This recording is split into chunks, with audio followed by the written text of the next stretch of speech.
صوت بنتي وجوزها خلاني أعمل حاجة غريبة جدا، عمري ما تخيلت إن أنا ممكن أعملها. إزاي ده؟ أنا اللي طول عمري بيحلفوا بيا بعقل والتصرفات الحكيمة والهدوء والجمال والرقة. إزاي أعمل كده؟ كان غصب عني. صاحبة القصة بتقول أنا اسمي مدام سعاد، عندي 50 سنة، جوزي مفارقني بقاله أكتر من 10 سنين. عشت حياة صعبة جدا بعد ما سابني، وأنا كل حاجة في عينيا اتغيرت. ما بقتش زي زمان، بقيت إنسانة مختلفة. افتقدت كل الحب والحنية والعطاء والأمان اللي كان موجود في حياتي. كان يخليني ملكة، كنت فعلا ملكة في بيتي. ما كانش بيأخر لي طلب. صحيح ما كانش عندنا فلوس كتير ولا حاجات كتير، كان عندنا بس وظيفته وشقتي. وخلفت بنت واحدة، والبنت التانية اتوفت بعدها بفترة. ومن ساعة ما اتوفت ودخلنا في حالة نفسية وحشة جدا أنا وجوزي، وما قدرناش نخرج منها. من بعدها قررنا إن كده خلاص هنكتفي بالبنت اللي معانا، وهي كل حياتنا. وكمان كانت البنت كبرت. الأطفال بتاخد وقت ومجهود، ومن الآخر كده مكنتش ببقى مركزة مع جوزي، ومن الآخر هو ما بيستغناش عني. عشان أنا طول الوقت، عشان حياتي تبقى رايقة وهادية وفي استقرار، لازم إن أنا أبقى شايفة كل متطلباته، لأن طلباته بالنسبة لي، أو على الأقل بالنسبة له هو، تبقى رقم واحد. لو في يوم زعلت وقلت لأ، ولا ما خدتش بالي منه ولا من طلباته، عايزة أقولكوا البيت كله يبقى بيضرب يقلب، والناس بتسمع بينا وحياتنا بتقف حرفيا. فعشان كده كنت أول حاجة بفكر فيها هو، وكل طلباته، حتى لو كان الصبح وبالليل وأي وقت. ما كنتش بقوله لأ أبدا. كل وقت كان يحب يتكلم معايا ويقعد معايا وأهتم بيه كنت بعمل كده، لأن هو طريقته كده. في ناس ممكن تستحمل قلة الكلام ده أو الطريقة أو المعاملة دي وتقدر الظروف، لكن هو الصراحة ما كانش بيقدر ظروف، إذا كان في أطفال ولا إذا كنت تعبانة ولا حاجة. هو عنده الموضوع إن أنا أهتم بيه ده رقم واحد. يمكن بيقولي دايما أنا بحبك أكتر من أولادي. الصراحة لأ، هو مش بالظبط، هو فعلا بيحب الأولاد، لكن بيخاف على زعلي جدا. كان دايما يحب يعبرلي عن حبه وحنانه، دايما بالهدايا البسيطة. وأكتر حاجة جاتلي كانت كبيرة جدا وفرحتني الصراحة، كان جايبلي غواشتين دهب في يوم. طلع عامل جمعية من فترة طويلة وأنا معرفش. الصراحة كانت أجمل هدية كان جايبها لي في عيد جوازنا. يمكن في عيد ميلادي كان بيجيب لي أي حاجة بسيطة، يعني فستان، شنطة، حاجات ميك اب كده. إنما في عيد الجواز كان بيهتم بيه جدا، وكان بينقيلي أحسن حاجة، لدرجة إن كنت ببقى فاكراه وبعدله الأيام من قبل ما يجي. هو كان إنسان رومانسي جدا، يحب الرومانسية ويحب الفسح ويحب الحياة الهادية الرايقة، الأغاني الرومانسية، الجو. كان طول ما احنا قاعدين واخدني جنب منه، بيكلمني وبيهتم بيا وبيقربني وبيقرب مني، بيتفاهم معايا. كل الحاجات دي الصراحة أنا عشتها معاه، وكانت بالنسبة لي غنيانة عن الدنيا كلها. حتى لما حصل شوية خلافات مع أهلي بسبب الورث والكلام ده كله، وعملوا شوية حاجات مش كويسة، عايزة أقولكم مدواش وجعي غيره هو. كان بالنسبة لي أبويا وأمي وأهلي كلهم وعيالي وكل الدنيا كلها، لأن ما كانش مخليني محتاجة أي حاجة. لو كنت تعبت وقلت مرة واحدة، عايزة أقولكوا ما كانش يسيبني ولا لحظة، لدرجة إنه كان ممكن يوديني لأكتر من دكتور في نفس اليوم. ما كانش يحبني أكون تعبانة أبدا، كان بيهتم بيا قبل كل حاجة في حياته. وما كنتش أطلب الطلب مرتين، هي مرة واحدة بس. وعشان خاطر كده هو كان غالي عندي، وكنت أحبه جدا جدا. عشت معاه السنين دي كلها، عملت كل حاجة نفسي فيها. كان لازم كل سنة ياخدنا كده أسبوعين نصيف ونفرح ونتفسح ونعمل كل حاجة. بس بعد كده في الأربعينات بدأ إن هو يشتكي بقلبه، وبدأ إن إحنا نروح يعني نعمل كشف وتحاليل، وطلعت عنده مشكلة كبيرة جدًا ومحتاج عملية.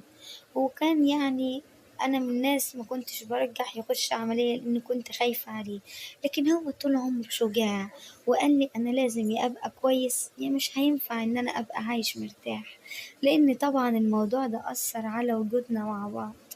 فدخل على موضوع العملية بقلب جامد، مش عارفة ليه كنت حاسة وقلبي بيقول لي إن أنا مش هاشوفه تاني. ولكن طبعًا هو يعني كل شيء نصيب، هيتوفى في العملية، ومن ساعتها عايزة أقول لكم إن أنا حياتي كلها اتغيرت، مبقتش حاسة بطعم الحياة. جوزت بنتي وفرحت بيها، كان نفسي أوي يجوزها معايا بس ملحقش. بنتي في الوقت ده كانت مخطوبة، وخطيبها عشان يعني من أسرة بسيطة كان بيكون نفسه، كان بقالهم ييجي 5 سنين مخطوبين. ولدرجة إن هو كان بيفكر إن إحنا نساعدهم. أنا عملت لها كل اللي كان نفسه يعمله لها، وعملت لهم فرح كبير جدا. عايزة أقول لكم كنت سعيدة بيها أوي وهي عروسة. بس أنا بالنسبة لي بعد جوازها اتقدم لي شخص مناسب، بس أنا رفضته. عمري ما تخيلت نفسي إن أنا أكون في حياة حد تاني غير جوزي. حياتي كانت جميلة بمعنى الكلمة بيه، كنت بعيش معاه أيام حلوة جميلة. بس جه بعدها بقى وبنتي تعبت شوية بعد الولادة، وجت قعدت عندي وسمعتها يعني وهي بتتكلم هي وجوزها في الكلام اللي انتوا عارفينه. فطبعا الصوت برضو أثر فيا وخلاني من جوايا مش عارفة أقول إيه. مدارتش غير وأنا بخبط على الباب بقوة، لدرجة إن أنا زي ما أكون بقولهم وطوا صوتكم، مش عايزة أسمع حاجة. كنت خلاص بقى على آخري مش قادرة. 45 سنة محتاجة جوزي في الوقت ده يكون جنبي ويكون معايا وما أكونش لوحدي. الوحدة وحشة جدا، وفي نفس الوقت مش عارفة أبدأ حياة من جديد زي اللي بنيتها معاه، وما أقدرش أثق إن يكون في شخص تاني ممكن إن هو يكون ليا في مكانته أبدا. متأكدة إن عمري ما هقابل حد يحبني، وفي نفس الوقت برضه خايفة، خايفة من الظروف وخايفة من حاجات كتير جدا. بنتي بتقولي يا ماما أنا ما عنديش مشكلة، بس طبعا برضه السن والجيران والناس. فكرت إن أنا أبيع الشقة واشتري شقة في مكان تاني، بس بنتي رفضت وقالت لي عادي ما يشغلكيش الناس لو انت عايزة تتجوزي فيها يعني وكده. بس الصراحة لأ، أنا مش حابة أبدا إن أنا أتجوز هنا في المكان ده. الناس دي كلها 10 سنين وأكيد نظرتهم ليا هتبقى مختلفة. ما هم مروش باللي أنا مريت بيه، ما حسوش بالوحدة اللي أنا حسيتها، ما حسوش بالألم اللي أنا حساه ولا الافتقاد. أنا مفتقدة كل حاجة في حياتي، عايزة حياتي تتغير. وفعلا فكرت إن أنا أبيع الشقة وبعتها، والقرار ده أنا أخدته بعد ما سمعت صوت بنتي وجوزها. حسيت إن خلاص ما عدتش قادرة أستحمل، وفعلا بعت الشقة وبدأت إن أنا أدور على شقة في مكان تاني. اشتريت شقة في مكان تاني أفضل، كملت مبلغ يعني وجبت شقة أحلى وأجمل. وبعدها طبعا الشخص اللي تقدم لي كان تقدم لي تاني، ومن بعدها وافقت من غير ما أفكر، لأن أنا كنت محتاجة وجود حد معايا في حياتي في السن ده وفي الوقت ده. بعد ما اتجوزنا بفترة حسيت إن نظراته متغيرة شوية من ناحية بنتي. كانت طبعا بتجيلي زي ما هي متعودة، بنتي مرحة وعندها كده رقة وأنوثة وجمال عالي، وفي الجمال جميلة جدا وفي عز شبابها 25 سنة. فطبعا عايزة أقول لكم يعني النظرات بتاعته ضايقتني جدا، لأن أنا كنت فاهمة النظرات دي كويس، وبقيت متضايقة منه هو مش من بنتي. بنتي كانت بتتعامل بكل تواضع وكل بساطة وكل يعني آه، ارتياحية زي ما بيقولوا، ما كانتش عاملة أي حواجز. ده عشان خاطري، هي بتحبني جدا وأنا بحبها أكتر ما هي بتحبني. ومن هنا بقى بدأت إن أنا أتضايق وحياتي ترجع فيها مشاكل تاني، وأحس بنفس الوحدة اللي كنت حاسة بيها. بعدها بفترة نزلت أروح أشتري شوية حاجات من سوبر ماركت جنب مننا، عشان الشقة بعيدة شوية عن المكان اللي فيه كل المتطلبات بتاعتنا. فأنا قررت إن أنا أجيب حاجتي كلها مرة واحدة، يعني باخد لي حوالي 3 4 ساعات لما بخلص كل الحاجة اللي أنا عايزاها، وبحاسب عليها وبحط بقى الكاشير بيحطها لي في أكياس وبرجع شقتي. في الوقت ده كان أنا عارفة إن بنتي هتجيلي تاني يوم، عشان كده أنا رحت مليت عاملة التلاجة يعني حاجات وكده والمتطلبات بتاعة البيت. ما هو الأستاذ عندي ما بيجيبش حاجة أبدا، حتى الشغل يوم بيروح و10 لأ. مش عارفة ليه بدأت إن أنا أبعد عنه، ويعني أحس كده إن أنا متضايقة منه حبة حبة. أنا جوزي كان إنسان ملتزم جدا، عمري ما صحيته في مرة وقلت له روح شغلك، كان طول الوقت هو اللي ملتزم بمواعيده.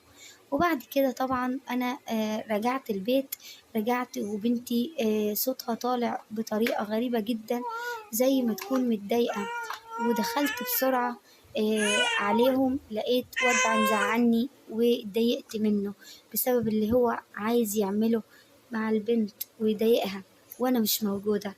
وبدأت هي مشيت وهي زعلانة جدا وفي حالة وحشة خالص. وطبعا على طول من غير ما أفكر لقيت نفسي بقوله لازم كل شخص فينا يروح لحاله، ما عادش ينفع خلاص إن احنا نكمل مع بعض.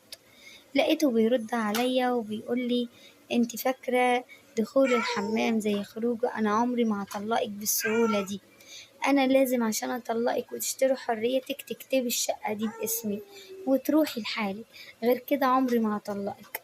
طبعا بصيت له كده بطريقة سخرية يعني، واخدت بعضي ورحت عند بنتي في الليلة ديت. اتكلمت معاها ورضيتها ورضيت نفسيتها وقلت لها ما تزعليش، واتأسفت لها كتير جدا. قلت لها انا من الاول كنت خايفة ان انا اتجوز، بس انت اللي شجعتيني.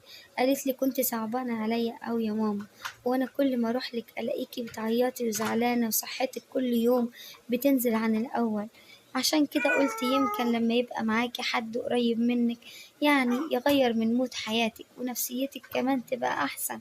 انا عارفة انت قد ايه كنت بتحب بابا. حضنتها وقعدنا عيطنا كتير في الليلة دي. وبعد كده الصبح قالت لي ارفعي عليه يعني قضية خلع عادي. وفعلا رحت عملت زي هي ما قالت وخلصت منه بأعجوبة. بس تجربتي دي علمتني حاجة، علمتني إن ما ينفعش إنسان عشرة عمر نبدل مكانه شخص لسه ما نعرفوش. صحيح التعب والوحدة والحرمان والسن له ظروف، واللي بيبقى في المشكلة غير اللي بيبقى براها، كل الكلام ده أنا عارفاه. بس ساعات كتير بنيجي نعالج نقوم نبوظ حاجات تانية في حياتنا. يعني أنا خرجت من المشكلة ديت أنا في حالة سيئة جدا ومش زي الأول خالص.